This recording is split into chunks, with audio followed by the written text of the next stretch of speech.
Sugod karong buwana, mapahamtang na ang lokal nga gamhanan sa Dakbayan sa Lapu-Lapu og environmental fee alang sa tanang mga water sports o recreational activities. Siluan meron din na adunay live report. May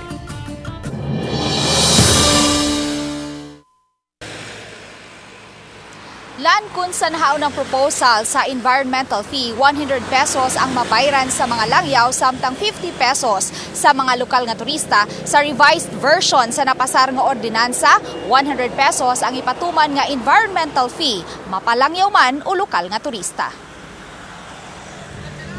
Kay turismo, ang bread and butter kun ang dakong tinubdan sa panudlanan sa Dakbayan sa Lapu-Lapu, hinungdan nga gihingusgan sa lokal nga kagamhanan nga makapalabang og ordinansa aron masiguro nga maprotehian ang kadagatan. Niadtong Disyembre 20 lang, giaprubahan sa konseho ang revised version sa environmental fee. Hinuon, gikinahanglan pa kini nga mapublikar ug maghimo pa usab og mechanic sa pagkolekta. Part of the ordinance na section dito nga mag-create usa ta og technical working group to draft the implementing rules and regulations, pero definitely ato na gyud na siyang ma-implement.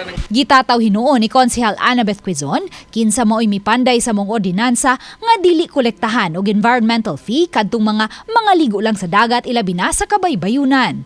Ang kolektahan lang og environmental fee mao ang mga water sports og recreational activities sama sa scuba diving, free diving, banana boat riding, jet skiing, sea walker, parasailing, kayaking, island hopping ug ubang susamang kalihukan.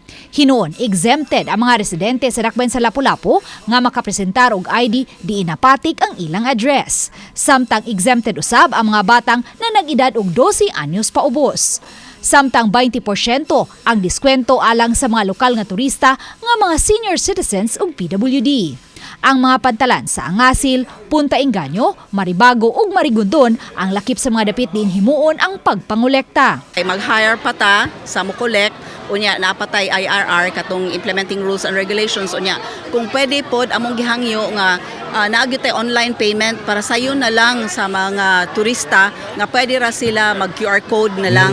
Kining usa ka dakong dive shop sa Barangay Maribago nagtuon na kun unsaon nila pagkolekta sa environmental fee o kun unsaon nga inanay nga mapahibaw ang ilang mga guests ilabi na ang ilang mga regular customers. Diri sa mo ay package manggid siya kay which is included the breakfast, ay the lunch like that, and then also the rooms. So ang pagkolekta na mo anak ma'am is amo lang siyang i-add on sa mong guest. Kay one by one guest na mo is mag-add on mi ana nila for the environmental fee. Ang mga water sports o recreational activities nga mapakya sa pagpatuman sa environmental fee, pamultahon. Written warning sa first offense, 3,500 pesos nga penalty alang sa second offense ug padadan og warning sa posibilidad nga ma-revoke ang ilang business permit. Samtang 5,000 pesos nga penalty ug revocation sa business permit alang sa third offense.